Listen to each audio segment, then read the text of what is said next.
సిగ్గులేదు నీకు? నువ్వు క్రైస్తవురాలవా? సిగ్గుందా నీకు? బైబిల్ పట్టుకుని ఆదివారం వచ్చి మిగతా రోజు వెళ్ళే కార్యక్రమాల్లో బ్రాందీ సీసాలు బీరీ సీసాలు పట్టుకుని తాగి ఊగడానికి సిగ్గులేదు నీకు?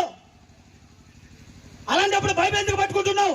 దేవుని నామాన్ని అన్య జనుల మధ్య దూషణ మధ్య చేస్తుందో నువ్వే.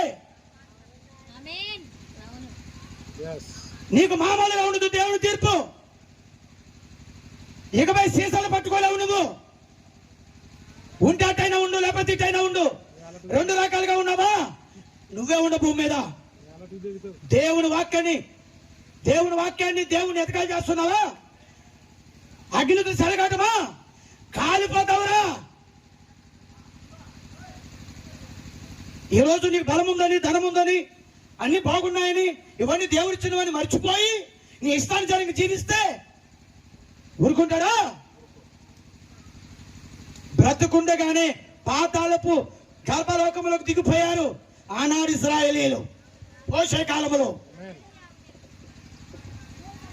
దేవుడు చీరు అన్నందుకే కాలిపోయి లాస్ ఏంజల్స్ కాలిపోయింది. అక్కడ నువ్వు లెక్క.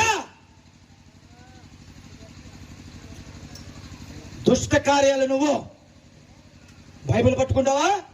బైబిల్ ప్రకారం జీవించు, లేదా మానే. నిన్నెవడు పట్టుకోమంది బైబిల్? నిన్నెవరు రమ్మంది చర్చికి? నిన్నెవడు పాడమన్నాడు పాటలు? నిన్నెవడు చదవమన్నాడు బైబిల్ని?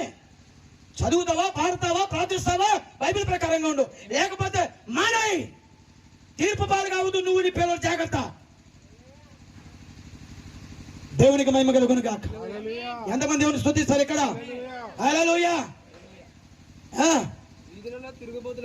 వీధుల్లో తిరుగుబోతులుగా తిరుగుతూ పరిశుద్ధాత్మచే గర్భము ధరించిన వారి వలె.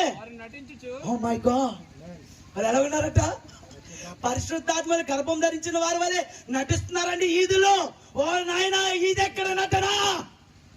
ఇదేమి నటన? కొత్త నటన ఇది. ఈనాడు క్రైస్తవులకు కొత్త కొత్త నటనలు వస్తున్నాయి, కొత్త కొత్త యాక్టివ్లు వచ్చేస్తున్నాయి. హాలీవుడ్, టాలీవుడ్, బాలీవుడ్ అన్ని క్రైస్తవులని కనబడుతున్నాయి. ఇప్పుడు నీచమైన బ్రతుకులు, సిగ్గులేని బ్రతుకులు.